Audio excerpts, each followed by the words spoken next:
Great morning my dear friend, Bhupesh Anand. दोस्तों, वो समय आ गया जिस समय की मुझे और आप सबको बड़ी बेसब्री से इंतजार थी। बेटे, लास्ट लेक्चर है, लास्ट चैप्टर है बेटे। अब हमारा सफर यहीं पे खत्म हो जाएगा और अब हम मिलेंगे तो किसी दूसरे सब्जेक्ट में, क्योंकि मैं तो 13 के 13 बेटे पेपर्स ले रहा हूं। मैंने Limca book of world records में अपना नाम दाखिल करना है। I have prepared my dream book, I have shown to you. बेटे, आज लेक्चर नंबर 2 शुरू कर रहे हैं और आज ही ये सारे कंसेप्ट जो रह गए हैं मैं कंप्लीट करने वाला हूं, क्योंकि बड़े छोटे छोटे सी बातें हैं। इवन आज का लेक्चर मैं नहीं भी लेता ना, जो कंसेप्ट रह गए हैं that is also very easy, you can easily do it. But मुझे लगा कि यार जो काम लिया है वो 100% करना चाहिए। चलिए जी, रजिस्टर ओपन कर लीजिए। Chapter 25 communicating in business, lecture number 2 communicating in business. बेटे, आजकल लोग कम्युनिकेट नहीं कर रहे हैं, ये बात समझ नहीं आ रही। एक दूसरे से बातचीत नहीं कर रहे हैं, पर्सनल कम्युनिकेशन कम हो गई है, बिजनेस ऑर्गेनाइजेशनल कम्युनिकेशन भी कम हो गई है। The point is communication should be effective. तो मैं आज के लेक्चर में क्या डिस्कस करने वाला हूं, describe the attributes of effective communication. It means features क्या है। आप मसाला डोसा खाते हैं तो बेस्ट मसाला डोसा के क्या फीचर्स हैं, उसमें मसाला, उसमें सांबर कैसा होना चाहिए, उसमें इमली कितनी होनी चाहिए, उसमें नारियल की चटनी कैसी होनी चाहिए, उसमें सांबर, उसमें डोसा कितना बड़ा होना चाहिए, उसमें मसाला कैसा होना चाहिए। बेटे, there are some features of effective communication. तो we have in the last lecture we have discussed what is communication, what are the types of communication. Now the point is, if in the organization the if communication is very effective, then it has some benefits, it has some features। तो मैं पहले आज बात करूंगा कि अगर एक effective communication की हम बात करें तो क्या फीचर्स होने चाहिए, एक हेड गर्ल में क्या क्या एट्रीब्यूट्स होने चाहिए, so that we can name that girl as head girl. ठीक है जी।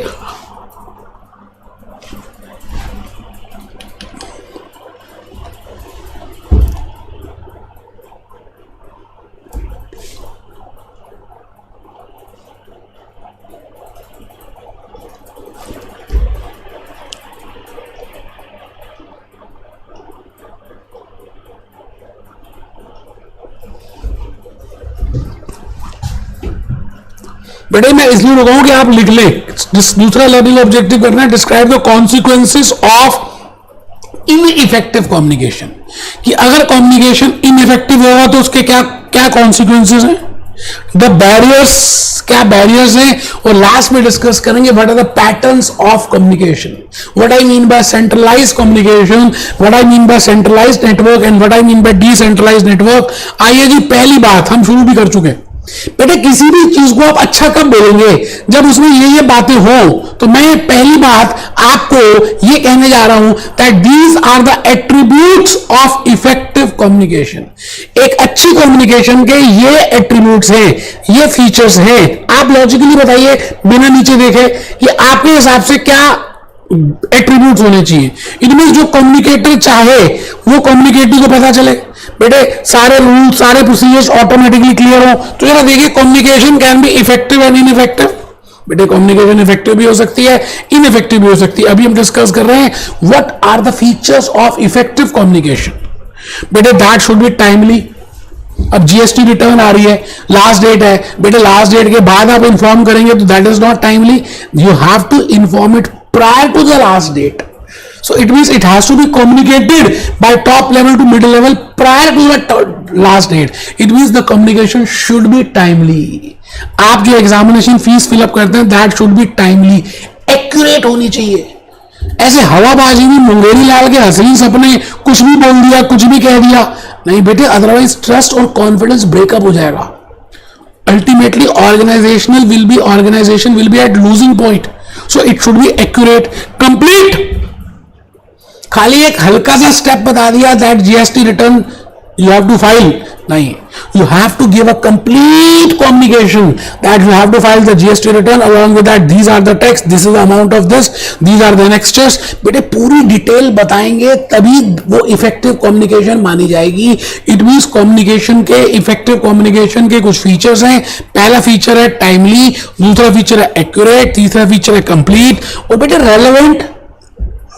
सपोजिंगली अकाउंट्स के डिपार्टमेंट में आप इंफॉर्मेशन दे रहे हैं how the unit should be produced, that is relevant for production department, that is not relevant for accounts and finance department. So that information, that communication, the message which a communicator wants to communicate to the communicatee, that should be clear, that should be relevant, that should be accurate, that should be timely, understandable. अब आपने उर्दू भाषा में लिख दिया, अब आप पता नहीं क्या भाषा संस्कृत में लिख रहे हैं, that is not understandable. So it has to be. कई बार आप ईमेल्स पढ़ते हैं, बड़ी बेटा कुछ समझ ही नहीं आता. एंड कॉस्ट इफेक्टिव होना चाहिए.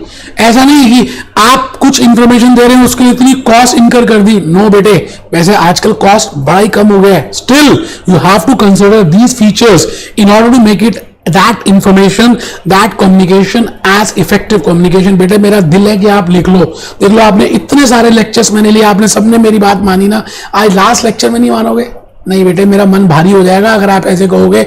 मैं रोने लग जाऊंगा क्योंकि मैं आज बड़ा सेंटिमेंटल हो रहा हूं बेटा.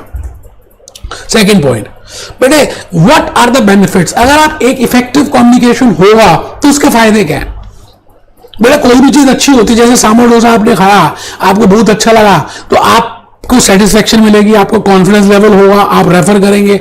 Similarly in an organisation, if the communication is effective, if it is timely, if it is accurate, if it is relevant, if it is understandable, in that case बेटा जो कम्युनिकेटर चाहता है वो सेम मैसेज मिलेगा कम्युनिकेटी को. The same message will be communicated by communicator to communicatee. तो rules properly पता चल जाएंगे, उसको प्रोसीजर्स पता चल जाएंगे. He will be very much motivated because he will feel that he is participating in that. तो बेटा इन सभी बातों से अल्टीमेटली ऑर्गेनाइजेशनल के ऑब्जेक्टिव्स पूरे होने शुरू हो जाएंगे. तो benefits of effective communication, proper understanding of rules and procedures. बेटा रूल्स और प्रोसीजर्स की प्रॉपर अंडरस्टैंडिंग होगी. Everyone is aware that what is expected from them. बेटे जब मुझे हर चीज पता है, मैंने आपको बता दिया that this is the sender and this is the receiver of the message, this is the communicator and this is the communicatee, and I have told you all the things. It means this person who is the receiver, now he is well aware that what is being expected by him, by the organization from him. There will be better coordination between individuals, groups and departments. But these are the positives of effective communication. That if there is an effective communication, then what are the benefits of effective communication? The first benefit is proper understanding of rules and procedures. The second benefit is everyone is aware that what is expected from them. Third is there will be better coordination between individuals, groups and departments. There will be increase in trust. बेटे जब every person will be motivated, every person will feel that he is very important because he is being participating in the communication, he is being informed in the communication. तो बेटे विश्वास बढ़ेगा, confidence बढ़ेगा. बेटे ये simple सी बातें हैं. Still मैं बता रहा हूं बिकॉज दिस लेक्चर का कोई नेसेसिटी नहीं था. Still I am telling you, managers can plan and control effectively. बेटे जब मैं जो कुछ कहना चाहता हूं वैसा ही आपको पता चल रहा है, तो managers can control and plan their things effectively.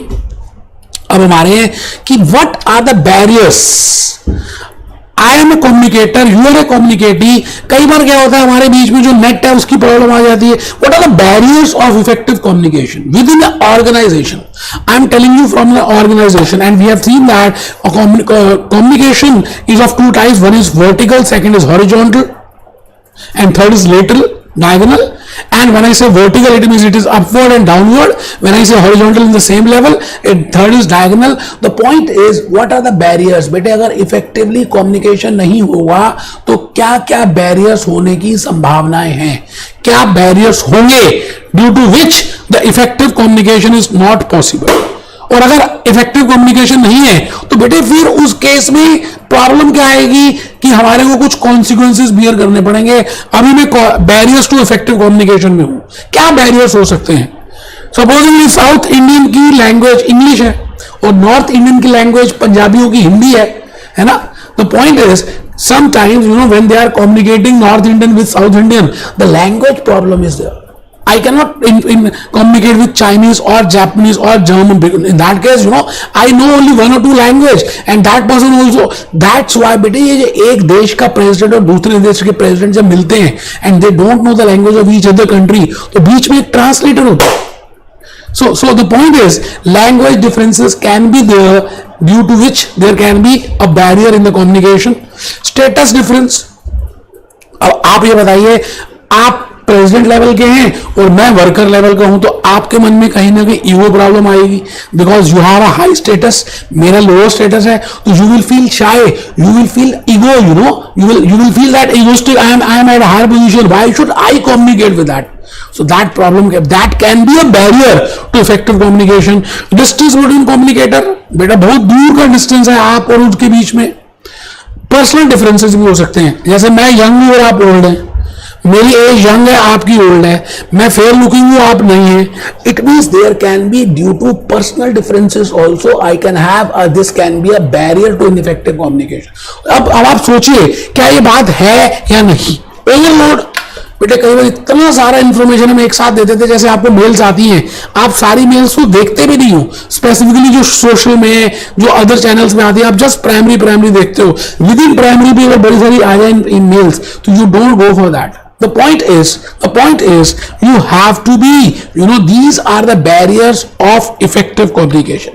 अब अगर effective communication नहीं होती तो क्या प्रॉब्लम आती, क्या कॉन्सिक्वेंसेस होती, अगर आप अच्छी तरह से नहीं पढ़ाई करती तो फिर क्या होती, your examination fees will be खराब होती and you have to pay me again the fees. It means there are some consequences. तो बेटे कॉन्सिक्वेंसेस हमें 3 पार्ट्स में देखने हैं. बेटे मैंने कहा था ना, there are 3 types of communication. One is vertical, second is horizontal, third is lateral और डायगोनल. तो वर्टिकल अगर ठीक नहीं होगी, उसमें अपवर्ड डाउनवर्ड ठीक नहीं होगी, तो क्या कॉन्सिक्वेंसेस हैं. सेम लेवल की कम्युनिकेशन ठीक नहीं होगी तो क्या कॉन्सिक्वेंसेस हैं. तो कॉन्सिक्वेंसेस ऑफ इनइफेक्टिव कम्युनिकेशन मैं बेटे इनको 3 पॉइंट्स में बताऊंगा. लैक ऑफ डाउनवर्ड कम्युनिकेशन, मतलब अगर सुपीरियर का ऑर्डर प्रॉपरली नीचे नहीं आ रहा तो फिर क्या प्रॉब्लम्स हो सकती हैं, और अगर नीचे से ऊपर इंफॉर्मेशन ढंग से नहीं जा रही तो lack of upward communication and lack of lateral communication. तो मैं आ गया जी पहली बात में, consequences due to lack of downward communication. Logically सोचिए, किसी ऑर्गेनाइजेशन में एक बॉस, एक मैनेजर, एक सुपीरियर की इंफॉर्मेशन का कम्युनिकेशन अगर इनइफेक्टिव है, तो बेटे वो जो रूल्स बताना चाह रहा है, जो प्रोसीजर्स बताना चाह रहा है, जो थॉट्स बताना चाहता है, जो ऑब्जेक्टिव्स बताना चाहता है, that will not be properly communicated to the lower level. तो lower level will feel demotivated and they are not aware of the corporate objectives. They will not be aware of the rules, procedures, and hence an organization cannot meet the objective. तो आइए देखते हैं, poor morale of juniors because they are not part of discussion. बड़ी सीधी सी बात है, आप family भी देख लीजिए, आप छोटे से बच्चे को इन्वॉल्व नहीं करते तो नाराज होकर बैठ जाता है. इसी तरह से in an organisation if you are not involving all even juniors, in that case they will feel demotivated and they will eliminate themselves and ultimately उनका जो नेचर, उनका behaviour, that will affect your organizational productivity. Second is poor awareness of objectives. अब जब मैं communicate ही नहीं कर रहा, downward proper ही नहीं आ रहा, तो corporate objectives क्या है, Infosys का corporate objective क्या है, that will not be communicated. Poor understanding of working instructions. It means instructions, rules, procedures कुछ भी नहीं पता चलेगा. तो मैं आ गया जी सेकंड में, consequences of lack of upward communication. इसका मतलब नीचे वाले लेवल से ऊपर अगर प्रॉपरली इफेक्टिव नहीं होता तो नीचे जो प्रॉब्लम्स आ रही है ग्रास रूट लेवल पे, जो मशीन की प्रॉब्लम्स हैं, जो दूसरी प्रॉब्लम्स है, जो ट्रबल आ रही है, that will not be communicated to the top level at the timely नहीं होगी, अल्टीमेटली लूजर्स होंगे और हेंस प्रोडक्टिविटी विल डिक्रीज. तो अब हम ये देख रहे हैं what are the consequences of lack of effective communication if downward communication is ineffective, upward communication is ineffective. Early warning of troubled area is not received. बेटे अब जो वर्कर्स नीचे ग्राउंड पे काम कर रहे हैं उनको पता ना क्या प्रॉब्लम्स आ रही हैं। अगर प्रॉब्लम आती है और कम्युनिकेशन नहीं है तो बताएंगे नहीं, और जब प्रॉब्लम इतनी बड़ी हो जाएगी then they will be aware. So ultimately the loss will be to the organization. Benefit of creative ability in subordinates is lost because communication ही नहीं है बेटे। हर किसी में कुछ क्रिएटिविटी, कुछ इनोवेशन होती है, वो लॉस हो जाएगी। Introduction of change is difficult, change भी नहीं होगा बेटा। आप ये बताइए ना, मैं आपसे बात नहीं कर रहा, आप मेरे से बात नहीं कर रहे, आप उधर मुंह रख के बैठे हो, मैं इधर मुंह रख के बैठा हूं, या आप कुछ कह रहे हैं मेरे को समझ नहीं आ रहा, या मैं कुछ कह रहा हूं आपको समझ नहीं आ रहा, तो how can we change? And in this world सब कुछ बेटा चेंज हो रहा है। Participation of subordinate is limited, ठीक है। Now what are the consequences of lack of lateral communication? बेटे एक ही लेवल पे अगर कम्युनिकेशन नहीं होगी तो डिपार्टमेंट्स, एक डिपार्टमेंट दूसरे डिपार्टमेंट से बात नहीं करेगा, एक मैनेजर लेवल दूसरे से प्रॉपरली बात नहीं होगी, कोऑर्डिनेशन नहीं होगी, ऑर्गेनाइजेशनल ऑब्जेक्टिव मीट नहीं होगा। तो देखिए क्या लिखा है, लिखना है बेटे, consequences of lack of lateral communication, lack of coordination, lack of involvement of staff, division in management team, rivalry between sections and departments, लड़ाई झगड़े होने के भी चांसेस होंगे। अब मैं आ गई लास्ट पॉइंट में। जब एक कम्युनिकेटर दूसरे कम्युनिकेटिव को कम्युनिकेट करता है तो किस किस तरीके से क्या क्या पैटर्न्स हो सकते हैं वो डिस्कस कर रहे हैं। एक तो मैं डिस्कस करूंगा सर्कल हो सकता है, एक में डिस्कस करूंगा व्हील हो सकता है, एक में डिस्कस करूंगा वाई हो सकता है, एक में डिस्कस करूंगा चेन हो सकता है। बड़ा सिंपल है।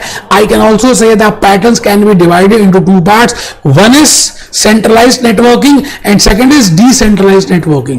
When I say centralized, it means आपको जब भी communicate करना है तो आप उस central leaders के through communicate करोगे, but decentralized में कहीं भी कैसे भी जैसे मर्जी कर लो। आइए देखते हैं। It means how individuals communicate with each other. तो पैटर्न का पहले मीनिंग लिख लेते हैं, पैटर्न्स का मीनिंग लिख लेते हैं। Communication patterns, it means how individuals communicate with each other within a group within a organisation. तो आराम से लिख रहे हैं, communication pattern it means how individuals communicate with each other within a group within an organisation. Different types of patterns बना ले बेटा, अच्छा रहेगा थोड़ा सा। सर्कल, व्हील, क्योंकि इसमें एमसीक्यूज आते हैं और उस एमसीक्यू के लिए if you prepare a chart तो आपको क्लैरिटी ज्यादा मिलने वाली है, क्योंकि मैं जो अभी बताऊंगा वो चार्ट के थ्रू समझ आएगा आपको। व्हील, ठीक है जी। उसके बाद क्या है, चेन, फिर वाई, फिर ऑल चैनल। अब आप आराम से देखिए इन सभी में जैसे सर्कल है, सर्कल में आप लीडर के पास नहीं भी आएंगे तब भी काम चलेगा, बट अगर व्हील है, व्हील में there is a central point, तो कम्युनिकेशन उसी लीडर के थ्रू होगी। अभी देख लेते हैं। उसके बाद चेन में भी उसी हिराकी में चलेंगे आप, वाई में भी उसी हिराकी में चलेंगे, ऑल चैनल में आप कहीं भी जा सकते हैं। तो मैंने यहां लिखा centralised network and decentralised network. Now this in this MCQ is there, in what patterns are named as centralised network. बेटे सेंट्रलाइज उनको बोलते हैं, मैं पहले बता दूं, group members have to go through a central person.